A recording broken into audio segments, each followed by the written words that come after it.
जिंदगी जिंदगी।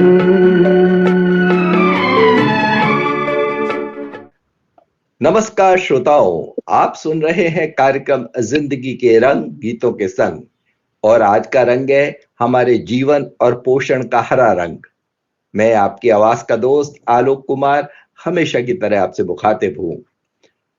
आज की हमारी बातचीत स्वास्थ्य, जीवन शैली और भोजन से जुड़ी एक बेहद जरूरी और सामयिक विषय पर है।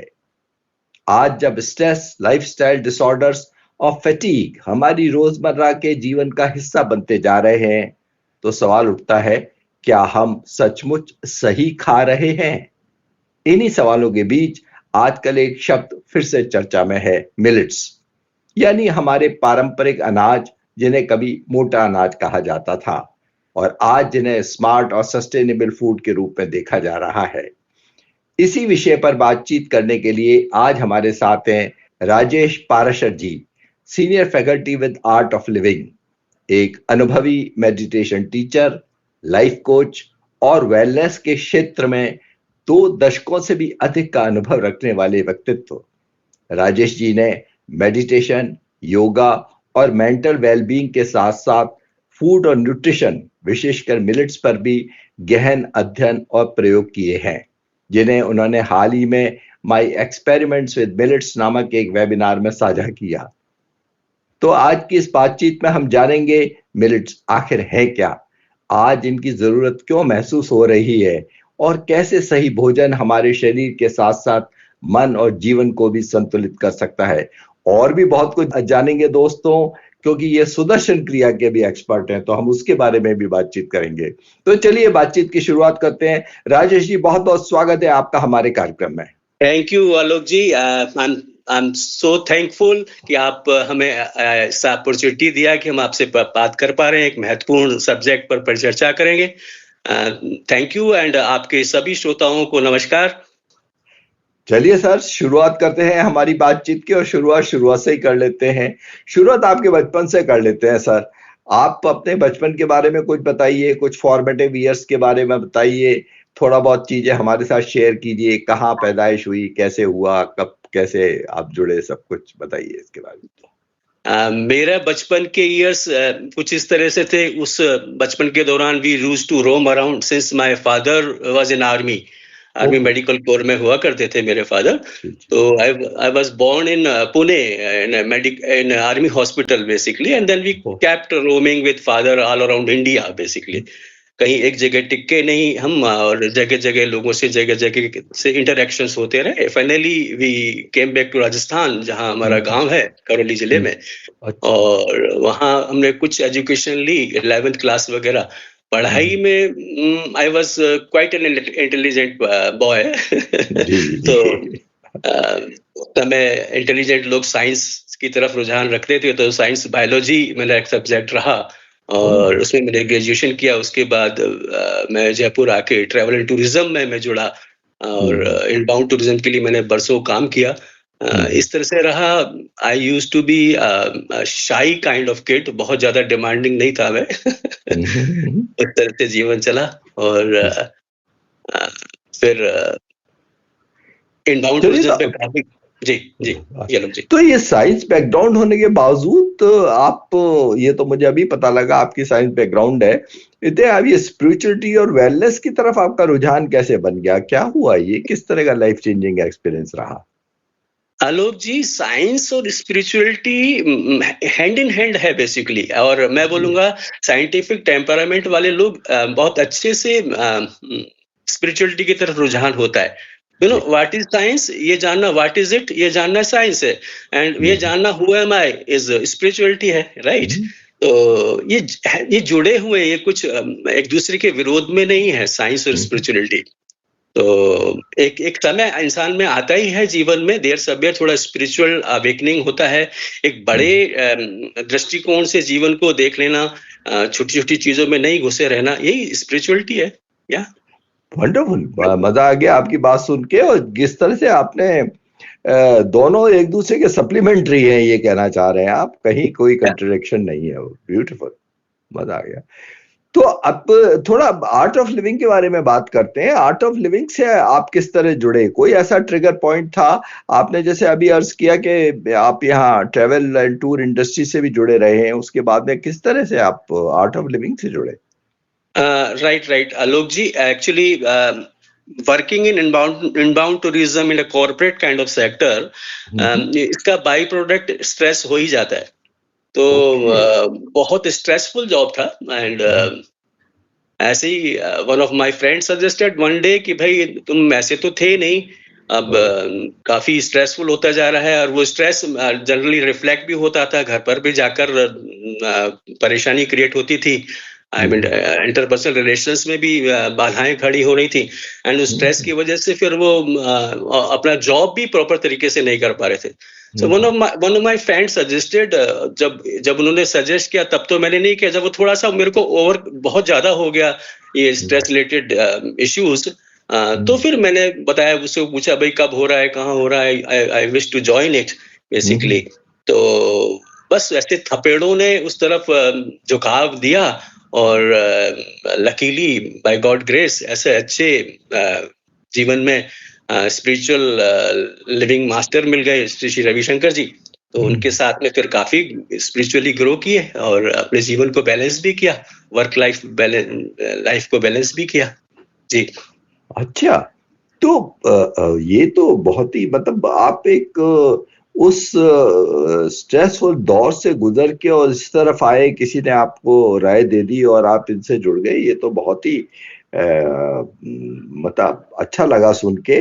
तो एक साथ फुल टाइम आप इनके साथ हो गए थे, या शुरुआत में कुछ वैसे हल्का फुल्का जुड़ाव रहा, फिर उसके बाद एक साथ इनसे जुड़े, किस तरह से हुआ? जब मैंने आर्ट ऑफ लिविंग का पहला प्रोग्राम किया, हैप्पीनेस प्रोग्राम, मुझे बहुत अच्छा लगा। मन बहुत हल्का हुआ, बहुत सारे जो संताप थे, बिकॉज मैं जैसे आई टोल्ड यू कि मैं बहुत सारी चीजों को अपने अंदर सप्रेस करके रखता, तो बहुत सारी चीजें अंदर स्टोर होके रखी थी। तो with the process of Sudarshan क्रिया एंड ऑल, जब वो मेल्ट डाउन हुई, रिलीज हुई वो चीजें, तो I start blossoming again basically, right. तो वो इतना मुझे अच्छा लगा कि मैंने फिर सभी को इसका एडवोकेसी करना शुरू किया, सभी अपने फ्रेंड्स को, लाइफ फैमिली में सभी को प्रेरित किया, उनके साथ बैठा। फिर then I was as a volunteer with the organisation for couple of years. It was 2002 I did happiness programme. फिर उसके बाद 2009 में काफी प्रोग्राम्स करने के बाद में एडवांस मेडिटेशन प्रोग्राम किया, और वॉलंटियर ट्रेनिंग प्रोग्राम करके टीचर ट्रेनिंग प्रोग्राम गुरुदेव ने हमें टीचर ब्लेस किया। तो इनिशियल डेज में I was a part time teacher, and before जब कोरोना चल रहा था, उस समय मुझे लगा कि ये ज्यादा जरूरत है अभी सोसाइटी को, बजाय मैं जो काम कर रहा हूँ उससे। Then I quit job and इसको फुल टाइम मैंने अडॉप्ट किया उस तरह से। मजा आ गया सुन के। मतलब शुरुआत में आप वॉलंटियर रहे और फिर बाद में आप पूरी तरह जुड़ गए।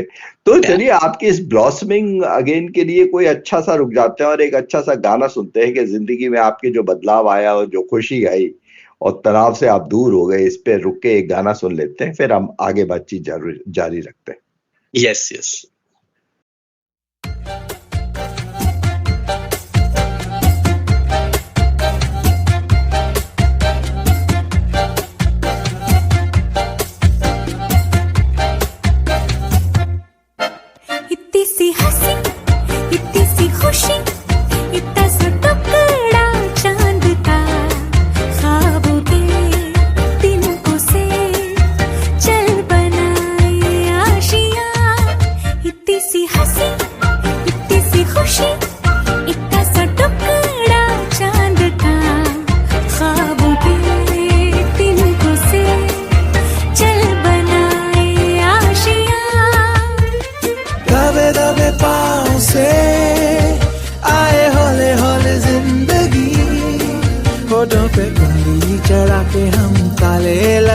चल गुमसुम तराने चुप के गाए, आधी आधी बांट ले, आजा दिल की ये ज़मीन। थोड़ा सा तेरा सा होगा, थोड़ा मेरा भी होगा, अपना ये आशिया। इतनी सी हंसी, इतनी सी खुशी, इतना सा टुकड़ा चांद का।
पाँव से आए हौले हौले जिंदगी, होठों पे कुंडी चढ़ा के हम ताले लगा के चल गुमसुम तराने चुप के गाए, आधी आधी बांट ले आजा दिल की ये ज़मीं, थोड़ा सा तेरा सा होगा थोड़ा मेरा भी होगा अपना ये आशियाँ। इतनी सी हंसी इतनी सी खुशी, इतना सा टुकड़ा चांद का, ख्वाबों के तिनको से चल बनाए आशियाँ। इतनी सी हंसी इतनी सी खुशी, इतना सा टुकड़ा चांद का, ख्वाबों के तिनको से चल बनाए आशियाँ। हाँ राजेश जी, वेलकम बैक। अब थोड़ा सा हम रुख बदलते हैं बातचीत का। मेडिटेशन, योगा और मेंटल वेलबींग के इतने वर्षों के अनुभव के बाद अब आप फूड और न्यूट्रिशन, खासतौर से मिलेट्स, ये आपकी जर्नी का अहम हिस्सा कैसे बने, इसके बारे में कुछ बताइए हमें। देखिए, मेडिटेशन, आर्ट ऑफ लिविंग जुड़ने के बाद मेडिटेशन के साथ में बहुत सारी चीजें कंट्रोल में हमारे जीवन में थी और बहुत अच्छा जीवन चल रहा था। And then it was my mother got sick in corona से पहले, काफी पहले की बात है। उसमें मेरी मदर काफी सिक हो गई थी, उनको रूमेटाइड आर्थराइटिस था। Later on she detected with N auto immune disorder, Enka vasculitis करके उनको भी डिजीज थी। तो that autoimmune disorder basically ये जो ट्रिगर होता है, that is because of animal protein and gluten जो गेहूं में होता है, राइट। अच्छा, तो ये उस समय हमने कुछ रिसर्च किया एंड अनफॉर्चुनेटली एलोपैथ में ऑटोइम्यून डिजीज का कोई क्योर नहीं है। दे से they can manage it little bit steroids की सहायता से। तो वो स्टेरॉइड्स वगैरह उनको चलते थे। बड़े पेनफुल दौर था उनके जीवन में उस समय। तो वो रिसर्च करने का, ऐसे ही लोगों से मिलने का, बात करने का पता चला। तो फिर ये दोनों चीजें अवॉइड करने के चक्कर में, गेहूं चावल नहीं खाने जिसमें गेहूं ग्लूटेन होता है, और कुछ बेटर खाया जाए, तो उस सिलसिले में ही मिलेट्स से रूबरू हुए और उनकी मील का हमने एक पार्ट बनाया। उससे उनको फायदा बहुत मिला, but it was bit unfortunate because वो काफी लेट हो गया था। स्टेरॉइड्स की वजह से वो उनकी इम्यूनिटी सप्रेस थी काफी, और उनको बार बार एंटीबायोटिक्स लगते थे वो, क्योंकि बीमार पड़ते थे, इन्फेक्शंस होते थे। तो एक बार स्टेरॉइड्स बेस्ड लाइफ होने के बाद में बहुत डिफिकल्ट होता है। तो उनको तो हम बहुत स्ट्रगल के बावजूद भी बचा नहीं पाए। हालांकि उस दौर में जो उनका स्ट्रगल था उसको ईज आउट हमने काफी किया। फिर उसके बाद से मुझे लगा कि यार इतना अच्छा ये चीजें हैं, लोग अनफॉर्चुनेटली उस तरफ ध्यान नहीं दे पा रहे। तो उनको श्रद्धांजलि के बतौर मैंने फिर ठाना कि लोगों को मिलेट्स के बारे में एजुकेट करते हैं, ये वेलनेस के बारे में थोड़ा और बताते हैं। ध्यान तो हम सिखाते ही हैं। या नहीं, बिल्कुल सही बात करें। रूमेटॉइड आर्थराइटिस का इसका कोई खास बिल्कुल क्योर नहीं है। ये बहुत ही खराब, मेरे भी एक दोस्त को है, इसलिए मुझे पता है। और ये तो आज आपने मुझे कुछ अच्छी बात बता दी है। चलिए, तो आपने अपना वेबिनार में माय एक्सपेरिमेंट्स विद मिलेट्स, तो ये जो एक्सपेरिमेंट्स आपने कुछ इनके बारे में कुछ बताइए। जो किताबों में अगर ये चीज नहीं मिलती है तो कुछ इनके बाद ब्रीफ में बताइए हमें कि क्या आपने एक्सपेरिमेंट्स किए मिलेट्स के साथ, कुछ बता सकते हैं। मिलेट्स को लेके, ऐसा आई टोल्ड यू कि मेरा एक्सपेरिमेंट मदर को लेके शुरू हुआ। और जब उसको जैसे मदर को हम इस तरह का फूड दे रहे थे, तो हमने भी उसको अडॉप्ट किया। और हमने यही पाया कि उसमें जब मिलेट्स के साथ में हम लोग ध्यान में बैठ रहे हैं तो ध्यान बड़े इजी हो रहा है, राइट। तो ये बड़ा सुंदर सा, देखो मैंने आपको बताया कि ग्लूटेन प्रोटीन होता है गेहूं में, चावल में। गेहूं में स्पेसिफिकली ग्लूटेन, एक्चुअली ग्लू जो शब्द निकला है वो ग्लूटेन से ही निकला है। वो चिपकने का स्वभाव रखता है। जैसे गेहूं चावल की, हाँ, गेहूं की जैसे रोटी बनाते हैं तो बनाते हुए हाथ पर चिपकती है। पुराने जमाने में नहीं, हमारी पतंगे किताब फट जाती तो गेहूं की लेई से ले बनाते थे, राइट, ले बना देते थे। तो वो उसका इम्पैक्ट जैसे हाथों में लगता है, वैसे ही वो अपने इंटेस्टाइन में भी एक लेयर बना देता है प्रोटीन। तो माइक्रोन्यूट्रिएंट्स को एब्जॉर्ब नहीं करने देते उस लेयर की वजह से, अच्छा, राइट। तो यही इसी तरह का उसका इफेक्ट मन पर है। मन में ये विचारों को चिपका देता है। एक ही विचार चिपक जाए आपके अंदर, वही चिंता है, later on that becomes anxiety and finally it converts in depression basically, and आपका जीवन नरक बन जाता है। और जब आप ये ग्लूटेन फ्री डाइट लेते हैं, जो आप जिन मिलेट्स के बारे में आगे चर्चा करेंगे आपसे, उनका स्वभाव चिपकने का नहीं है। तो ना वो हाथों में चिपकता है बनाते हुए, ना वो पेट में आंतों पर चिपकता है, ना फिर वो इवन लार्जर इंटेस्टाइन कोलोन में चिपकता है, जिसकी वजह से कॉन्स्टिपेशन वगैरह की इश्यूज होती हैं। इसी तरह से मन के स्तर पर ये विचारों का फ्री फ्लो रखता है। जब विचार फ्री फ्लो होते हैं तो मेडिटेट करना बहुत ईजी होता है। It is very good for our mental health. तो एक तरह से फिर जीवन स्वर्ग बन जाता है। भाई आई एम सो थैंकफुल। मैं ग्लूटेन का नाम इतना सुनता था राजेश जी, लेकिन आज आपने जिस तरह से ये एक्सप्लेन किया है, ग्लूको जो इससे मिलाया है, मेरी आज ये सारी बात समझ में आई है। I am really thankful. मतलब मैंने इस तरह तो कभी किसी ने मुझे बताया भी नहीं और मैंने किसी से सुना भी नहीं।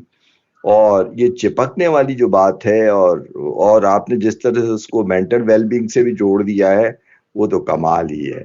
और it is a revelation for me, I must say.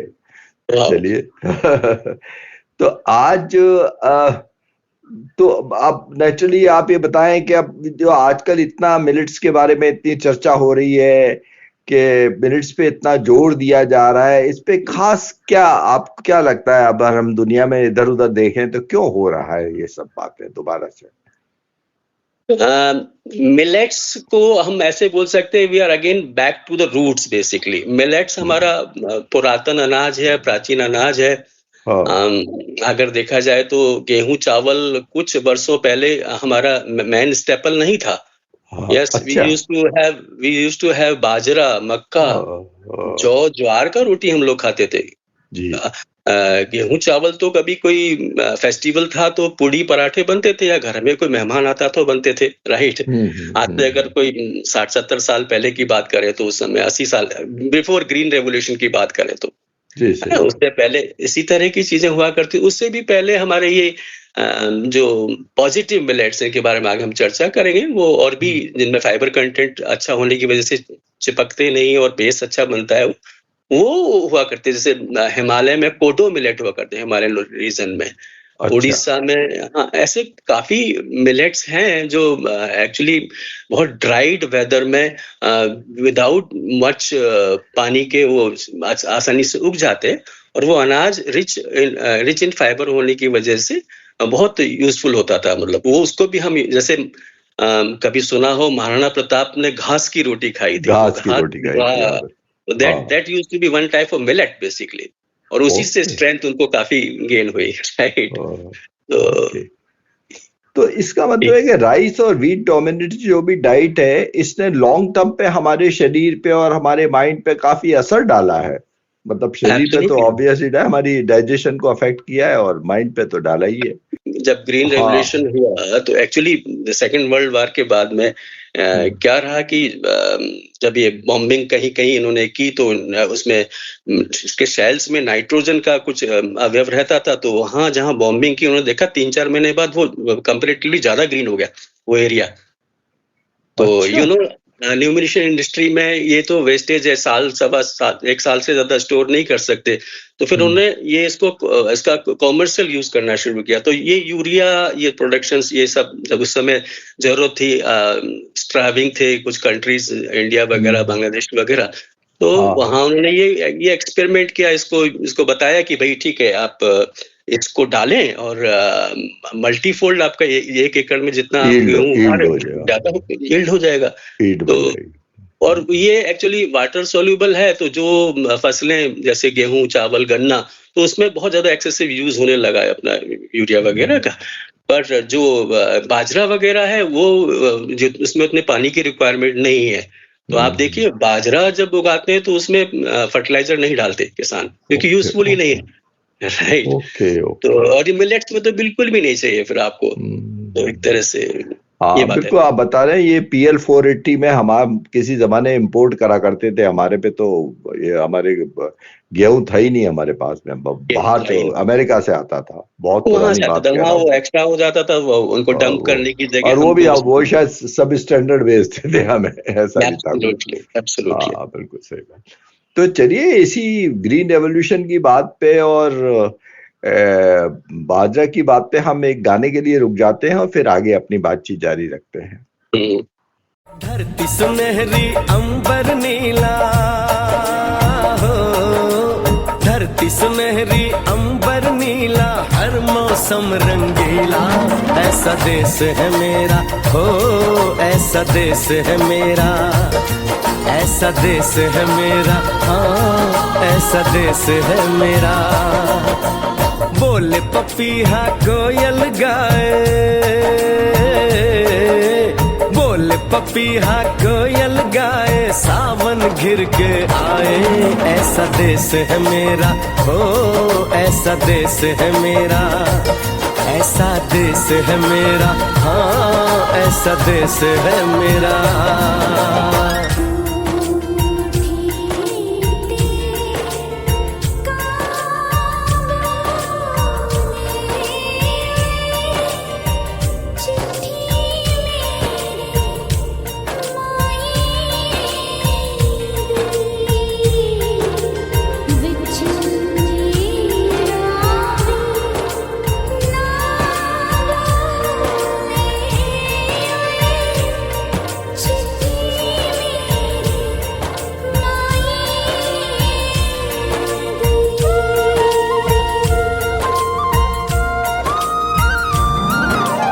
गेहूं के खेतों में कंघी जो करे हवाएं, रंग बिरंगी कितनी चुनरियां उड़ उड़ जाएं।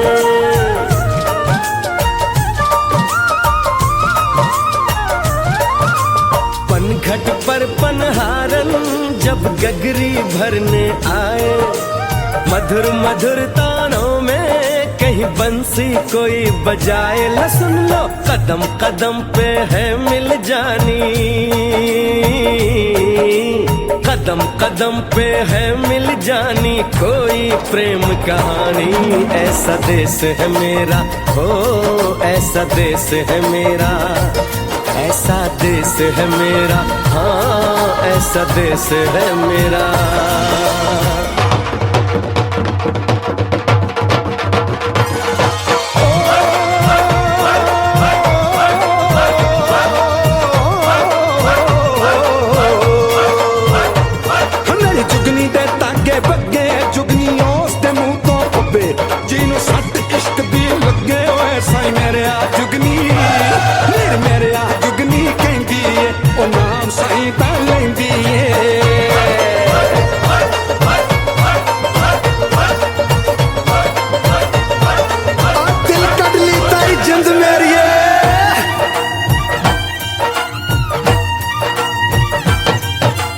बाप के कंधे चढ़ के जहाँ बच्चे देखे मेले, मेलों में नट के तमाशे, कुल्फी के चाट के ठेले,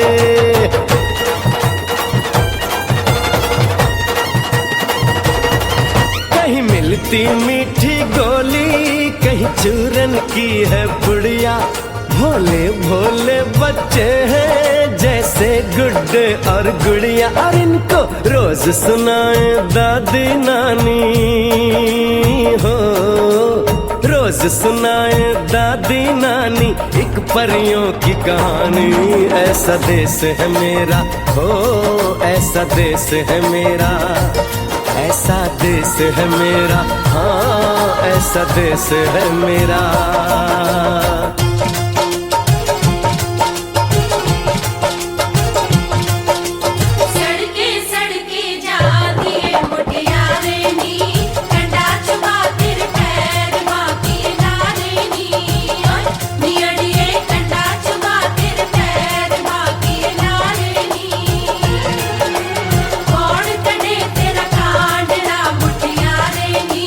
कौन सहे तेरी पीड़ माँ की नारे नी।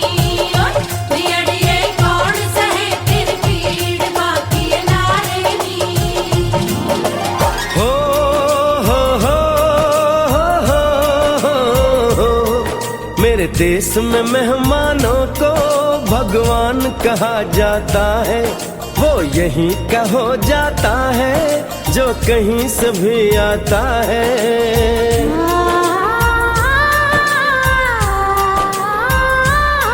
तेरे देश को मैंने देखा, तेरे देश को मैंने जाना,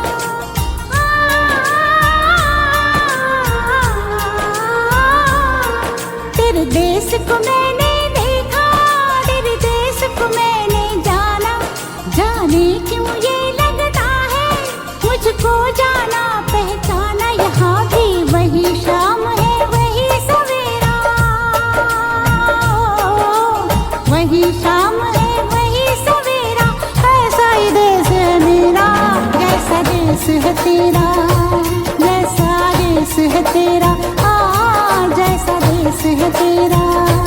ऐसा देश है मेरा हो जैसा देश है तेरा, ऐसा देश है मेरा, जैसा देश है तेरा।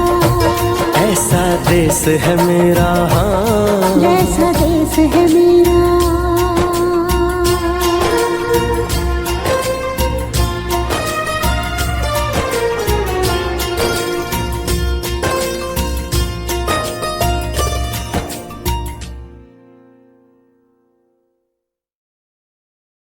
हाँ राजेश जी, अब हम आते हैं मिलेट्स पे, पूरी बातचीत का रुख करते हैं।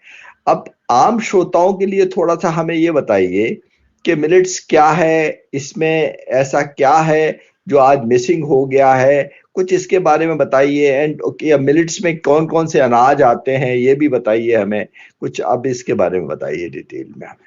हाँ श्योर। जैसा मैंने इनिशियली आई टोल्ड यू कि फाइबर कंटेंट होना बहुत जरूरी है, बिकॉज फाइबर ब्रूमिंग का काम करता है। ये इनसोल्युबल फाइबर जो भी आप फूड लेते हैं, चाहे वो सलाद वगैरह ले रहे हैं उसमें, और देन ये जो सोल्यूबल फाइबर है वो आपके ब्लड से कोलेस्ट्रॉल वगैरह हटाने का भी बड़ा यूजफुल, जो भी आपकी सटल टॉक्सिन्स है उसको रिलीज करने के लिए यूजफुल होता है। अब जब हम गेहूं चावल की बात करते हैं तो इसमें फाइबर का कंटेंट बहुत कम है। गेहूं में 1.2 है, चावल में 0.2 है, और उसे भी पॉलिश कर लेते हैं या मैदा का फॉर्म दे देते हैं तो 0 हो जाता है, राइट। और इस फाइबर कंटेंट कम होने की वजह से, अच्छा ये तो एक पहली बात हुई, गेहूं की बात हुई। फिर हम न्यूट्रल ग्रेन्स की बात करें जिसमें जौ, ज्वार, बाजरा, मक्का, रागी वगैरह आते हैं, तो इसमें फाइबर कंटेंट 2 to 4% हो जाता है। ओके तो उसकी वजह से इसमें ये ज्यादा बेटर है। इसको थोड़ा और मैं आगे एक्सप्लेन करूंगा। तीसरा जो हम पॉजिटिव ग्रेन्स की बात कर रहे हैं, पॉजिटिव मिलेट्स की बात कर रहे हैं बेसिकली, जिसमें 5 टाइप ऑफ मिलेट्स आते हैं, जिसमें एक मिलेट से हम बहुत ज्यादा रूबरू हैं। उसको हम जनरली व्रत में जब फास्टिंग करते हैं तो उसको हम खाते हैं, सामा का चावल अलग अलग बोलते हैं, राइट। उसका वैसे नाम बार्नयार्ड मिलेट उसको बोल देते हैं। तो इनमें फाइबर कंटेंट 8 to 12.5% होता है। So rich in fibre, and उसकी वजह से इसमें इसका मेडिसिनल वैल्यू हो जाता है, काफी हेल्पफुल हो जाता है। फाइबर क्यों चाहिए? क्योंकि फाइबर लेस फूड खाने से हमारे अंदर ग्लूकोज इम्बैलेंस हो जाता है। ओके है ना, जैसे आपने ऐसा भोजन खाया, चीनी खाया जिसमें फाइबर है ही नहीं है, और मैदा खाया फाइबर नहीं है, गेहूं चावल खा रहे हैं फाइबर नहीं है, तो एकदम विद इन 30 मिनट्स वो सारा का सारा ग्लूकोज ब्लड स्ट्रीम में आ जाता है। फ्लडिंग ऑफ ग्लूकोज स्पाइक होता है, and it gives unnecessary pressure to our pancreas basically. Lots of insulin is required.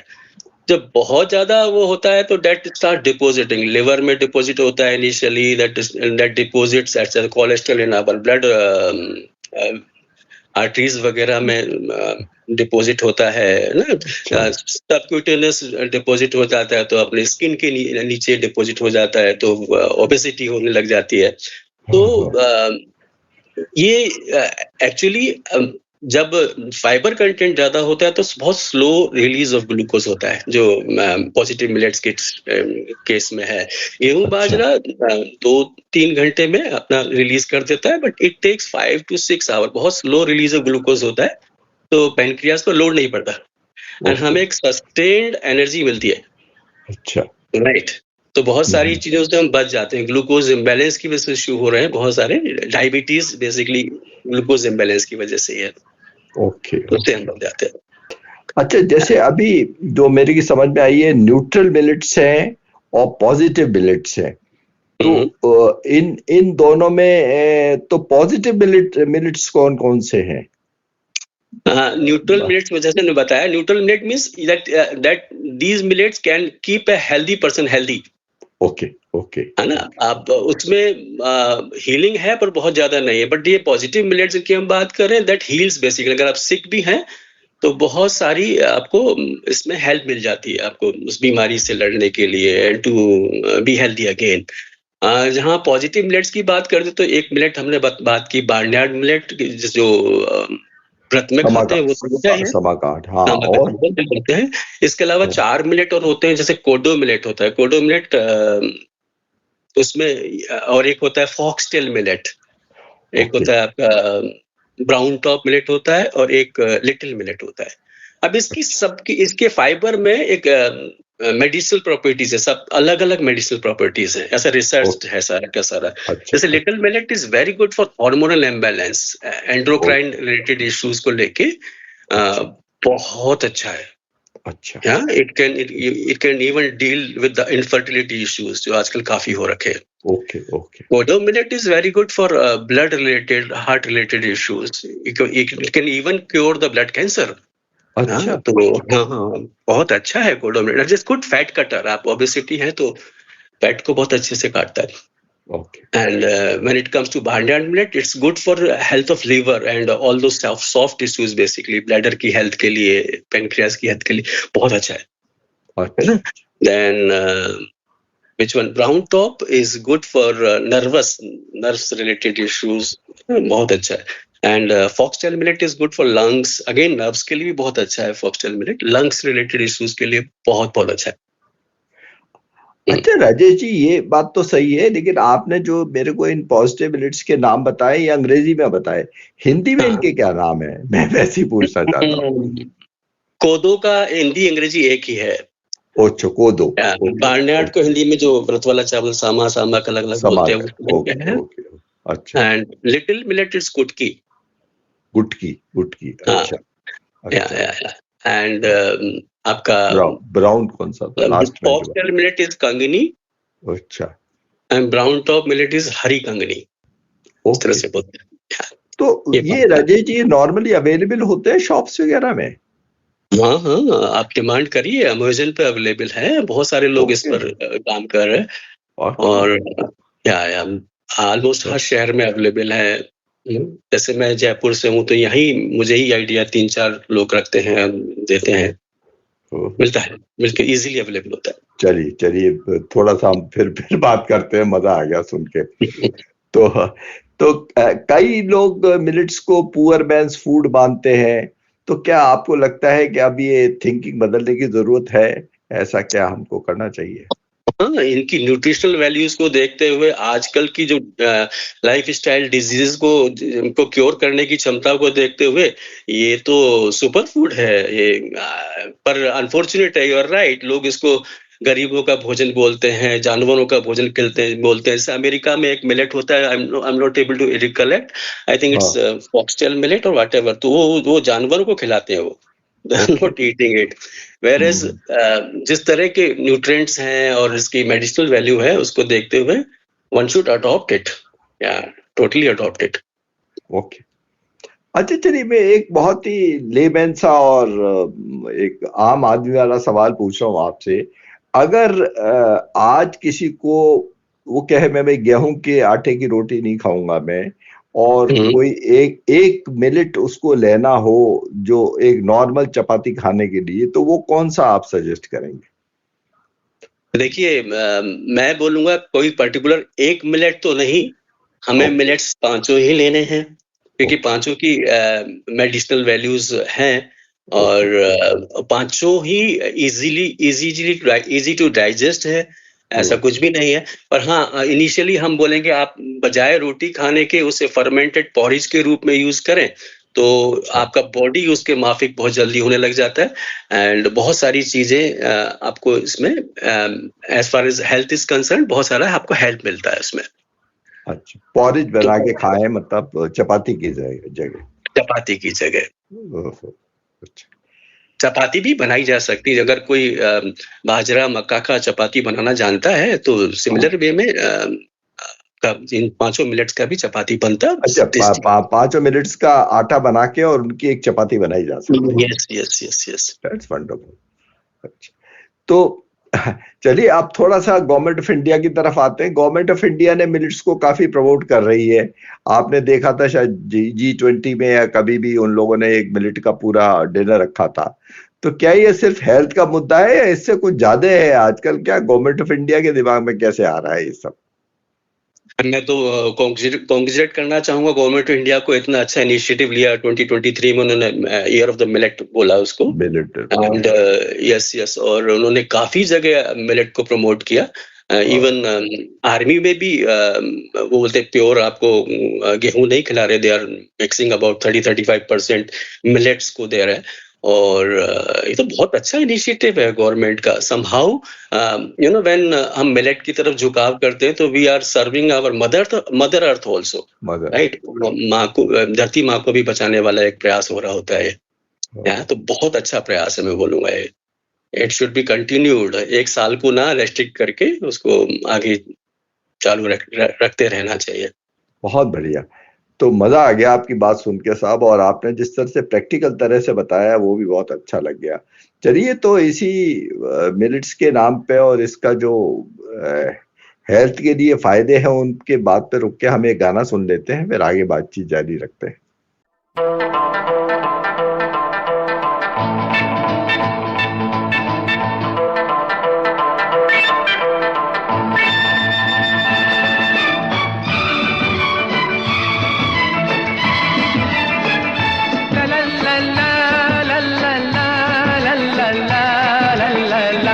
बड़े मियाँ दीवाने ऐसे न बनो, हसीना क्या चाहे हमसे सुनो। ओ बड़े मियाँ दीवाने ऐसे न बनो, हसीना क्या चाहे यही तो मालूम नहीं है हमसे सुनो।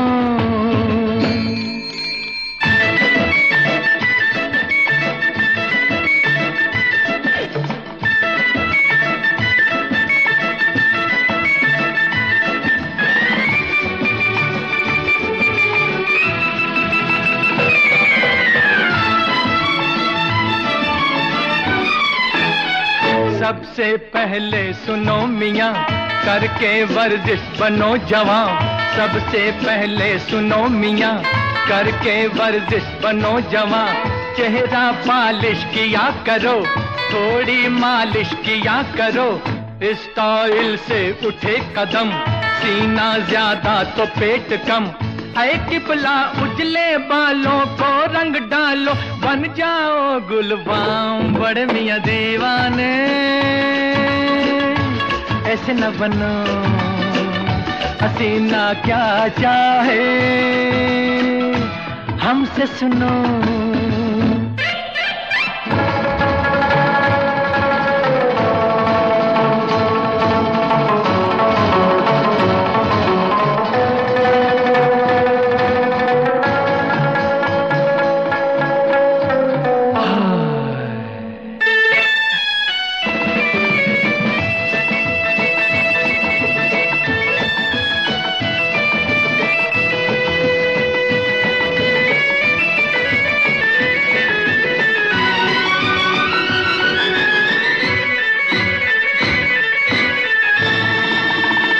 सीखो कर तब नए नए फैशन के ढब नए नए। सीखो कर तब नए नए फैशन के ढब नए नए। ढीला ढाला लिबास क्यों, रेशम पहनो कपास क्यों। फन ये जादूगरी का है, अरमा तुमको परी का है। तो किबला मारो मंतर, टेढ़ी बनकर निकलो वक्त शाम। बड़े मियाँ दीवाने ऐसे न बनो, हसीना क्या चाहे हमसे सुनो।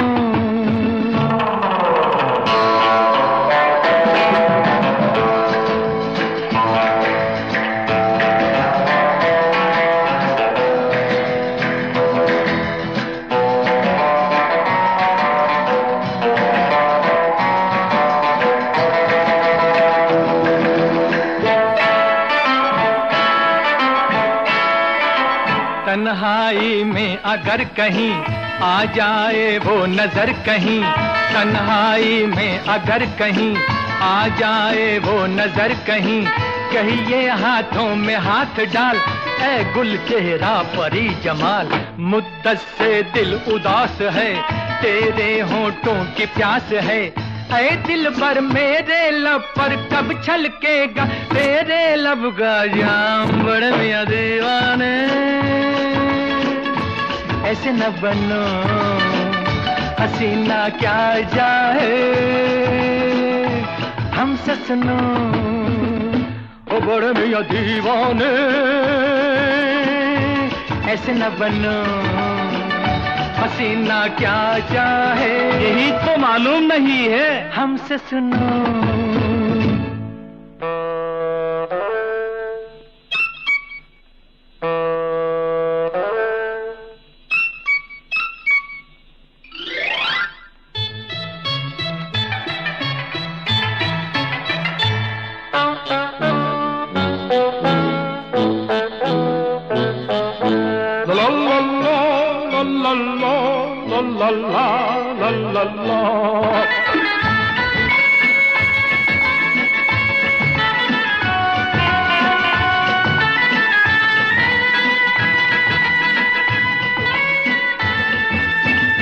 इस तन्हाई में ऐ हसी इतनी दूरी भली नहीं, आया मौसम बहार का रख ले दिल बेकरार का। मेरे हाथों तुम में हाथ डाल ऐ गुल चेहरा परी जमाल। मुद्दत से दिल उदास है, तेरे होठों की प्यास है, ऐ दिल पर मेरे लब पर कब छलकेगा तेरे लब का जा जा जा जा जा आम।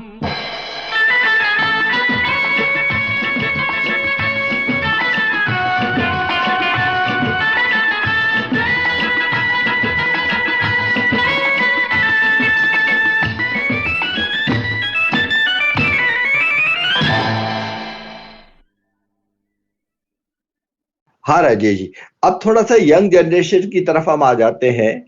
तो ये जो आज की यंग जनरेशन है जो फास्ट फूड और स्क्रीन लाइफ में जी रही है, उन्हें आपके विचार से किस तरह मिलेट से हम जोड़ सकते हैं, क्या कर सकते हैं ऐसा कि वो भी थोड़ा इधर की तरफ उनका जुड़ाव हो? देखिए, अवेयरनेस ही एक माध्यम है। उनमें इसमें उनका दोष नहीं है, एक्चुअली इसी तरह की चीजें उनके सामने अवेलेबल हैं, तो उसी तरफ से वो जा रहे हैं। अभी जब तक उनको अवेयर नहीं होगा किस तरह से उनके लिए यूजफुल है, वो जो चीजें उनको जो आहार दूसरी तरफ से गेहूं चावल से मैदा से वो लेना चाह रहे, उसी तरह का आहार और मोर न्यूट्रिशियस मोर हेल्दी आपको अगर मिलेट से मिलता है, जब उनको एजुकेट करते हैं हम, उसकी तरफ झुकाव भी होता है उनका। ऐसा नहीं है, मिलेट का पास्ता होता है, मिलेट का नूडल्स बनता है, मिलेट का पोहा है, मिलेट का इडली है, so everything is possible. Millet का हलवा है, लापसी है, तो बहुत कुछ, फ्रूट सलाद, सब तरह से यूज में लिया जा सकता है मिलेट को। जरूरी है अवेयरनेस को बढ़ाने का और कंपैरेटिवली उनको बताने का कि भाई गेहूं चावल से किस तरह के नुकसान हमें हो रहे हैं और मिलेट्स में चेंज होने के किस तरह के फायदे हमें होंगे। आजकल का युवा बहुत इंटेलिजेंट है, आपको सिर्फ उनको बताने की जरूरत है। अनफॉर्चुनेट ये है कि उनके पास में ऑप्शंस बहुत कम है और उसमें उनका भी दोष नहीं है, क्योंकि उनके पेरेंट्स को भी पता नहीं है।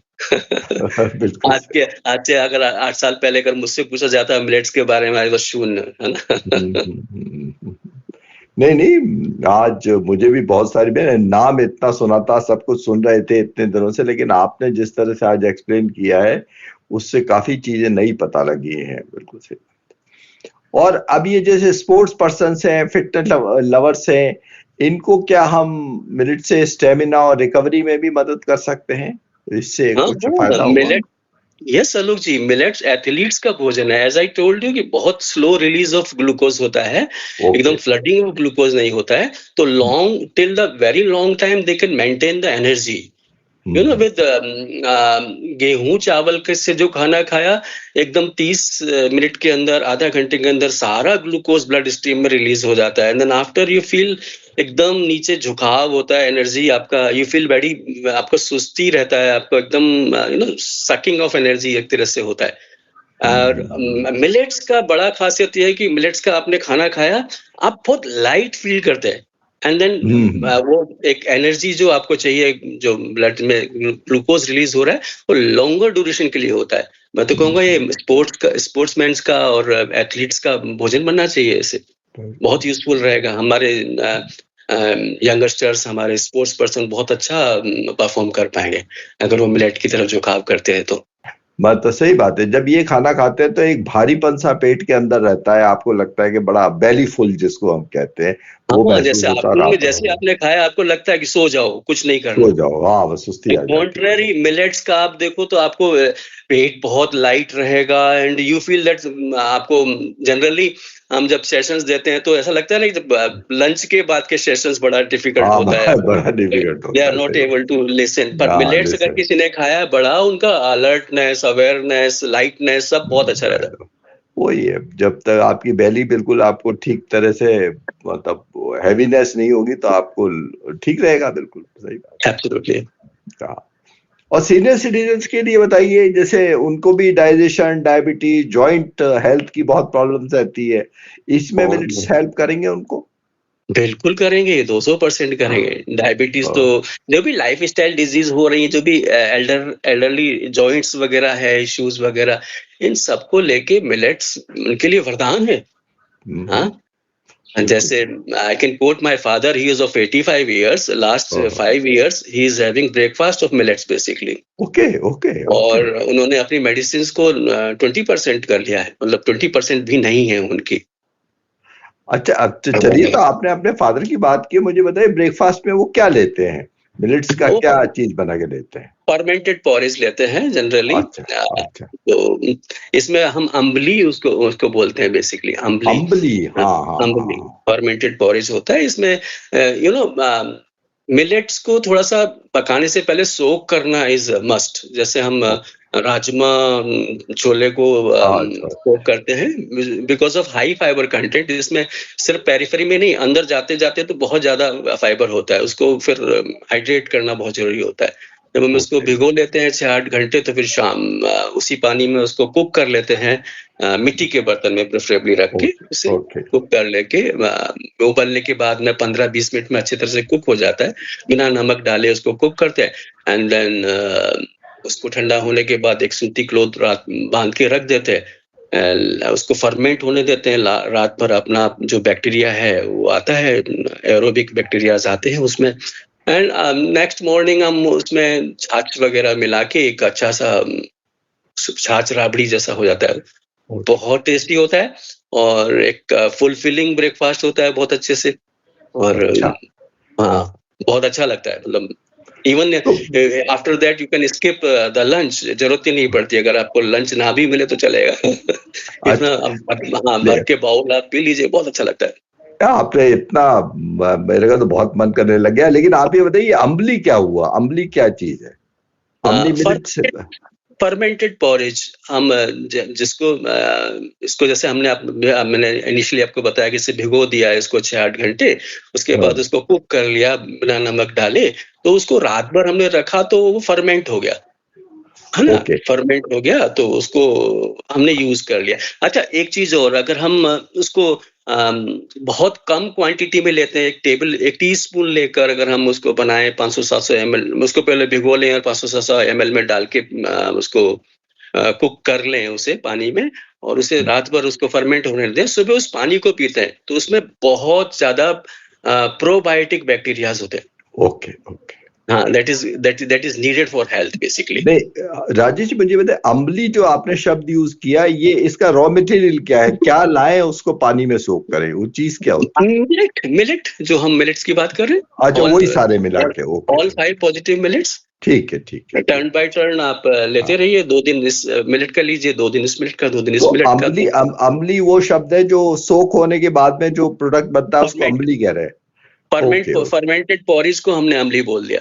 ओके, है ना। अगर हम लिक्विड फॉर्म में ले रहे हैं तो उसको अम्बली बोल सकते हैं, और बहुत थोड़ा सॉलिड हो जाता है, छाछ वगैरह मिलके बोलते हैं तो उसको आप राबड़ी बोल सकते हैं ना। छाछ राबड़ी पुराने जमाने में राबड़ी तो राजस्थान में बहुत खाते थे। हाँ, चलिए, तो फिर मैं अब करीब मैं अब बस आपसे एक बात और पूछना चाहता हूं कि अब ये मिलेट्स खाना मुश्किल है, लोगों की एक सामान्य मान्यता है, तो इस बिगिनर के लिए सबसे स्टार्टिंग पॉइंट कौन सा आप सजेस्ट करेंगे कि ये करना चाहिए? जैसे मैंने बोला, फर्मेंटेड पॉरीज से स्टार्ट करिए। ब्रेकफास्ट आपका अच्छा है, ब्रेकफास्ट आपका अच्छा है तो आपका डे बहुत अच्छा हो जाता है आपको, राइट। और आपकी जो पसंद की डिशेस हैं, आप पास्ता खाते हैं, आपको मीठा पसंद है, हलवा वगैरह, आप लापसी बनाइए, हलवा बनाइए, उपमा बनाइए, इडली बनाइए, जो आपको पसंद की डिश है उसे आज आप ब्रेकफास्ट में या लंच में ले सकते हैं। उसका रोटी का शौकीन है, रोटी खाइए। तो start with ambali is very good, आपका बॉडी भी उस हिसाब से ढल जाता है। फर्मेंटेड है तो it's very easy to digest, otherwise also it's very easy to digest because of fibre element, तो बड़ा अच्छे से हो जाता है। बहुत बढ़िया। और ये ना एक चीज और मैं आपको आलोक जी बोलूंगा, इसमें ना हार्मोनल इम्बैलेंस को भी क्योर करने की बहुत अच्छी वो है, कैपेसिटी है। अच्छा, हार्मोनल इम्बैलेंस जब ये तो इसका मतलब एडोलसेंट जो बच्चे होते हैं उनमें जो हार्मोनल इम्बैलेंस होता है उसके लिए भी फायदा करेगा बच्चों के लिए।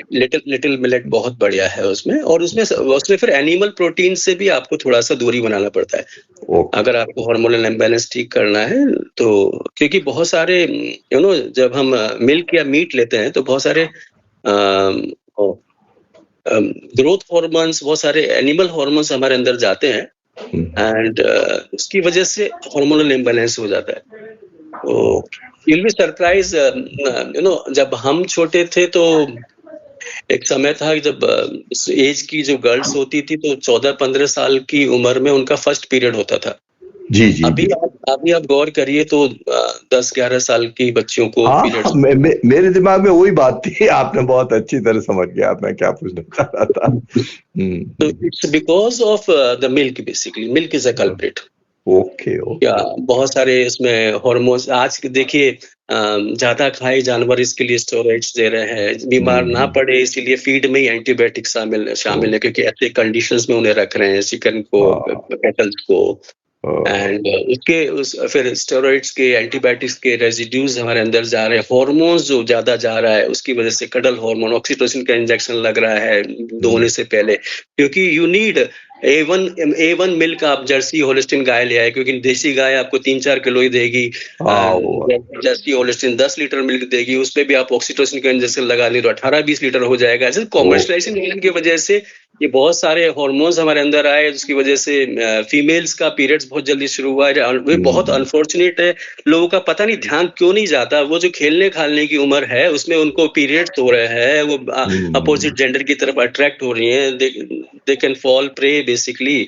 और जो बड़ा मुश्किल है, फिर पीरियड्स इरेगुलेट हो रहे हैं, इवन जहां तक देखा गया है उसको फिर स्टेरॉइड से मैनेज करते हैं, कई केस में यूट्रस रिमूवल हो रहा है, पीसीओडीज हो रहा है महिलाओं को, मेनोपोज को में बड़ी दिक्कतें आ रही है, वहां यूट्रस रिमूवल हो रहा है।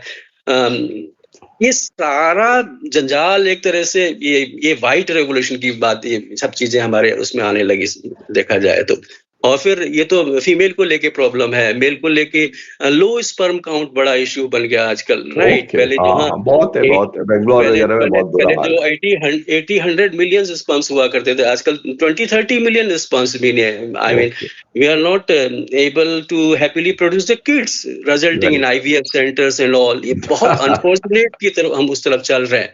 राइट। और बहुत तो बहुत बहुत विविड पिक्चर खींच दिया आपने, मतलब एंड जब हम एग्जैक्टली। लिटिल मिलेट की बात करते हैं, it is like such A magical millet जो आपको हार्मोनल इम्बैलेंस को ठीक कर देता है, एंडोक्राइन उसके इश्यूज को ठीक कर लेता है, प्रोवाइडेड हम उसको मिल्क प्रोटीन, एनिमल प्रोटीन को आप अपने से थोड़ा दूर रख देते हैं। तो मैं बोलता हूँ एनिमल प्रोटीन और ग्लूटेन को हटा दें तो generally you don't need hospitals, 80-90% hospitals में लॉक लग जाएगा।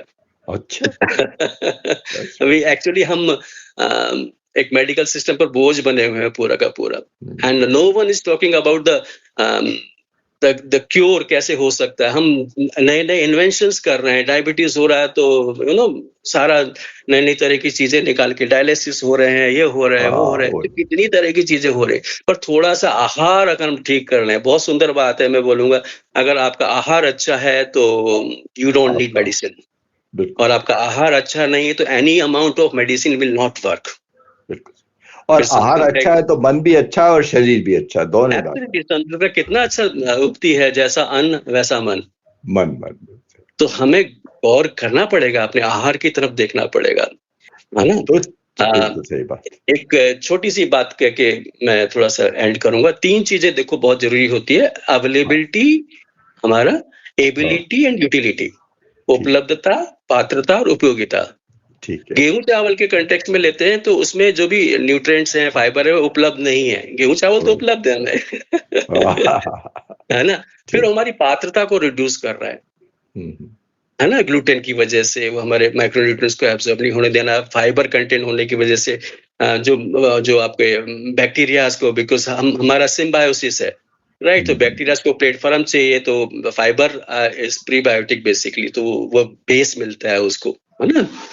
तो वो नहीं मिल पा रहा हमें उसमें, और फिर उसकी वजह से हमारे एनर्जी चैनल्स या जो भी ब्लॉक हो रहे हैं, तो जो उपयोगिता है उस चीज की, जो भी थोड़ा बहुत हमें मिल रहा है, वो जहां चाहिए वहां पहुंच नहीं पा रहा।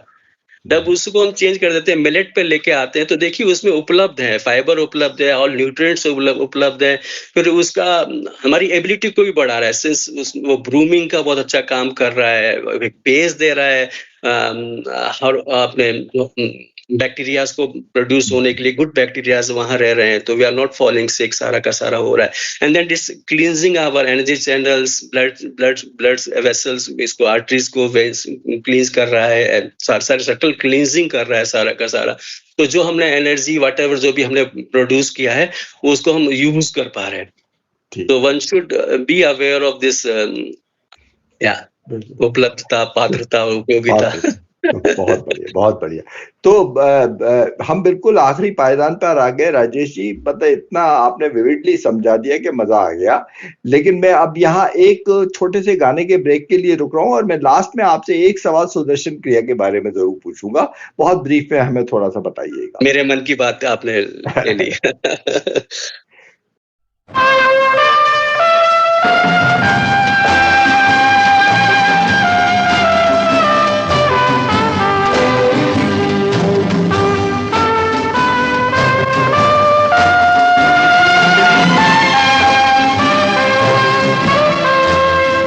जिंदगी कैसी है पहेली, हाय कभी तो हंसाए, कभी ये रुलाए। जिंदगी कैसी है पहेली, हाय कभी तो हंसाए, कभी ये रुलाए।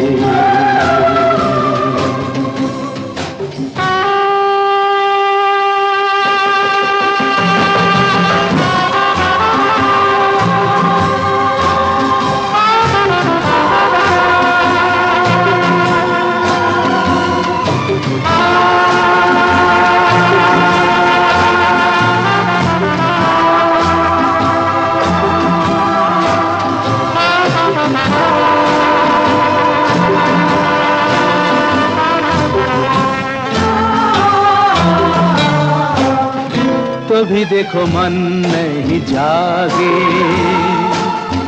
पीछे पीछे सपनों के भागे, तो भी देखो मन नहीं जागे।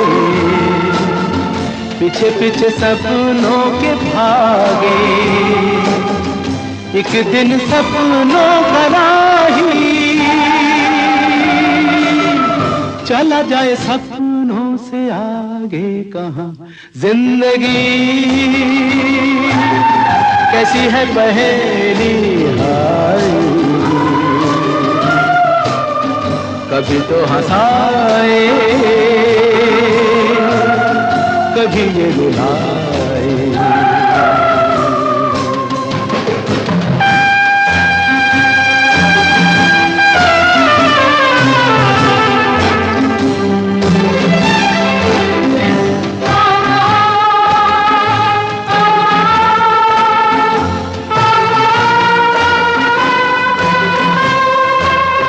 जिन्होंने सजाए यहाँ मेले, सुख दुख संग संग झेले। जिन्होंने सजाए यहाँ मेले, सुख दुख संग संग झेले। वही चुनकर खामोशी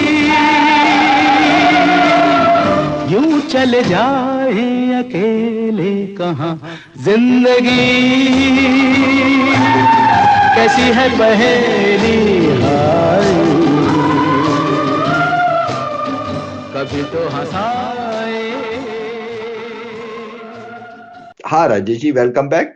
तो अब मुझे राजेश जी, आपका आर्ट ऑफ लिविंग से भी जुड़ाव है, आपने हेल्दी लाइफ के लिए भी हमें आज मिनट्स के बारे में इतना कुछ बता दिया।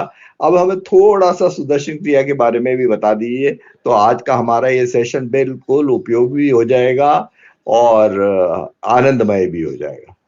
ये जैसे मेरा मनपसंद का सब्जेक्ट है, मैं आपने थोड़ा सा बोला, थोड़े से मैं इसको कंक्लूड करने का प्रयास करूंगा जी। सुदर्शन क्रिया is basically a rhythmic breathing pattern technique जो गुरुदेव श्री रविशंकर जी को ध्यान की अवस्था में यूनिवर्स से डाउनलोड हुआ था, जैसे अन्य ऋषियों को यौगिक प्रक्रिया मिली।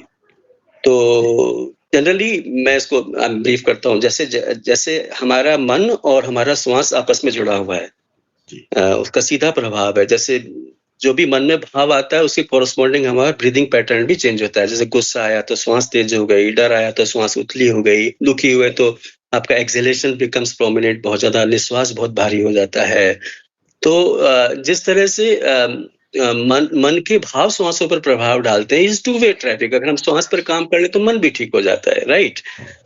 तो आप देखिए, गौर करिए, जब हम छोटे से थे तो बड़े एनर्जेटिक थे, प्रसन्न थे, और साल सवा साल के बच्चे को देखो, कोई उत्साह की, आनंद की, प्रेम की, ऊर्जा की कमी नहीं होती।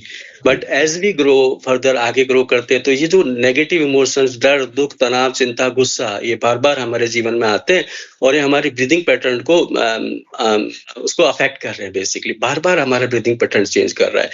तो जब हम पैदा हुए थे तो हमारा ब्रीदिंग पैटर्न नेचर के रिदम से वेल सिंक्रोनाइज था। एज वी ग्रोइंग अप हमारा रिदम कुछ और हो गया, नेचर का रिदम कुछ और हो गया।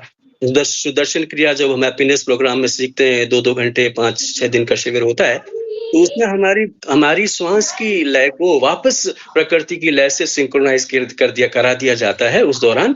और उस सिंक्रोनाइज लय का हम रोज 15-20 मिनट अभ्यास करते हैं, तो परिणाम ये होता है कि बाकी के पूरे दिन हम एक छोटे बच्चे की तरह आनंद, प्रेम, उत्साह और ऊर्जा से भरे रहते हैं। तो बड़ा सुंदर छोटा सा इंट्रोडक्शन है सुदर्शन क्रिया का, और बड़ा इजी है, बड़ा सिंपल वे है मन को हैंडल करने का। और उसमें मन के साथ साथ अगर आहार में भी हम काम कर ले तो सोने में सुहागा है। मिलेट्स एंड सुदर्शन या वाह।